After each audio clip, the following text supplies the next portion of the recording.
சற்றுமுன் வெளியான முக்கிய அறிவிப்பு. தங்க நகை கடன் வாங்கியுள்ள அனைவருக்குமே பார்த்தீங்க அப்படின்னா ஒரு சூப்பரான அறிவிப்பு ஒன்று வெளியிட்டிருக்காங்க. தங்க நகை கடன் வைத்துள்ள அனைவருக்குமே தற்போது பார்த்தீங்க அப்படின்னா முக்கியமான மகிழ்ச்சியான அறிவிப்பு ஒன்று வெளியாகி இருக்கு. இதில் என்னென்ன அறிவிப்புகள் வெளியாகி உள்ளன என்பதை பற்றி தான் இந்த வீடியோவில் நம்ம பார்க்க போகிறோம். ஸோ இதை பற்றின கூடுதல் விவரங்கள் தெரிஞ்சுக்க இந்த வீடியோவை கடைசி வரைக்கும் முழுசாக பாருங்கள். அப்போ தான் என்ன சொல்கிறோம் அப்படிங்கிறது உங்களுக்கு புரியும். நீங்கள் இப்போ தான் புதுசாக நம்ம சேனலுக்கு வரீங்க அப்படின்னா இப்போவே டிடி தமிழ் அப்டேட்ஸ் சேனலை சப்ஸ்கிரைப் பண்ணிக்கோங்க. சப்ஸ்கிரைப் பண்ணாதவங்க சப்ஸ்கிரைப் பண்ணிக்கோங்க.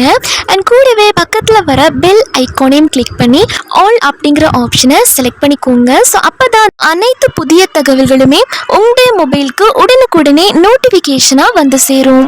அண்ட் வீடியோக்குள்ளே போகிறதுக்கு முன்னாடி இந்த வீடியோ உங்களுக்கு பிடிச்சிருக்கு அப்படின்னா இந்த வீடியோவை லைக் பண்ண மறந்துடாதீங்க. மறக்காமல் லைக் பட்டனையும் கிளிக் பண்ணிக்கோங்க. ஓகே, இப்போ வாங்க வீடியோக்குள்ளே போயிடலாம்.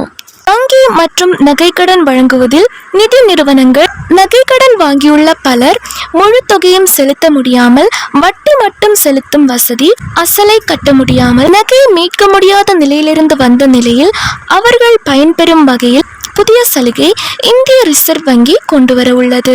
பல பேர் பார்த்தீங்க அப்படின்னா நிதி நிறுவனங்கள்ல இருந்து வங்கி மற்றும் நகைக்கடன் எடுத்திருப்பாங்க. ஸோ அவங்க எல்லாம் பயன்பெறும் வகையில் ஒரு புதிய சலுகை தற்போது இந்திய ரிசர்வ் வங்கி கொண்டு வர போறாங்க. அந்த புதிய சலுகையின்படி வீடு, வாகனம், கட்டணம், கடன் போலவே இஎம்ஐ எனப்படும் மாத தவணை முறையில் விரைவில் நகை கடனுக்கு கொண்டு வரப்பட உள்ளது. நகை கடையில் வட்டி மற்றும் அசலை கணக்கிட்டு இஎம்ஐ அதாவது மாத தவணை திருப்பி செலுத்த வசதியை ஏற்படுத்த வங்கிகளுக்கு நகைக்கடன் நிறுவனங்களுக்கும் தயாரிக்க வருகின்றனர். இதன் மூலம் ஏராளமானோர் பயன்பெற உள்ளன அப்படின்னு சொல்லியிருக்காங்க.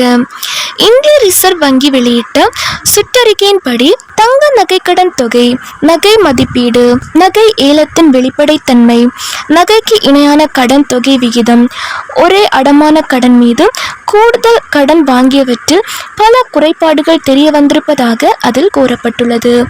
இந்த புதிய முறையின் கீழ் நகைக்கடன் பெறுபவர்கள் அசல் மற்றும் வட்டி இரண்டையும் சமமான மாதத்தில் தவணை இஎம்ஐ கடன் காலத்தில் தொடக்கத்திலிருந்து செலுத்த வேண்டியிருக்கும். தங்க நகை கடனுக்கான லோன் வாங்குவது குறித்து வங்கிகள் மற்றும் நகைக்கடன் வாங்கும் நிறுவனங்களுக்கு நிதி நிறுவனங்கள் ஆலோசித்து வந்தன அப்படின்னு சொல்லியிருக்காங்க.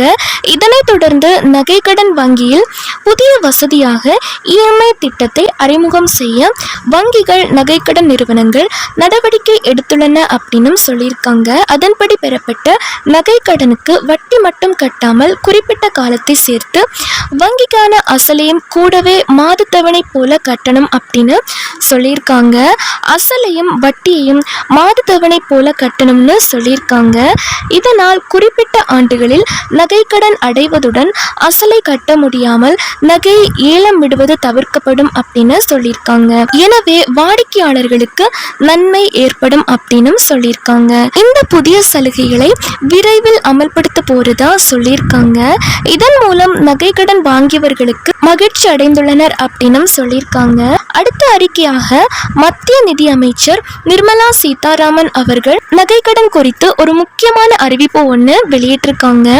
அதன்படி வங்கி அல்லாத அடகு நிறுவனங்கள் சில விதிகளை பின்பற்றுவதில்லை என்றும் அவைகள் ரிசர்வ் வங்கி விதிகளை பின்பற்றாமல் நகைகளை ஏலம் விடுகின்றன. அடகு நிறுவனங்கள் அப்படி செய்வது தெரிந்தால் அதற்கு எதிராக கடும் நடவடிக்கை எடுக்கப்படும் அப்படின்னு சொல்லியிருக்காங்க. வங்கி அல்லாத நிதி நிறுவனங்கள் கடன் வசூல் நடைமுறைகளை நியாயமானதாகவும் மரியாதையாகவும் இரக்கமுள்ளதாகவும் இருக்க வேண்டும் அப்படின்னு சொல்லியிருக்காங்க. அண்ட் அது மட்டும் இல்லாமல் இந்த விதிமுறைகளை பின்பற்றி மட்டுமே நீங்கள் செயல்பட வேண்டும் அப்படின்னு சொல்லியிருக்காங்க. வங்கி அல்லாத நிறுவனங்களுக்கு மத்திய நிதி அமைச்சர் நிர்மலா சீதாராமன் அவர்கள் எச்சரிக்கை கொடுத்திருக்காங்க. அதாவது நீங்க நகைக்கடன் அப்படிங்கிறது முறையாக வசூலிக்கப்படணும் அப்படிங்கிற மாதிரி சொல்லியிருக்காங்க.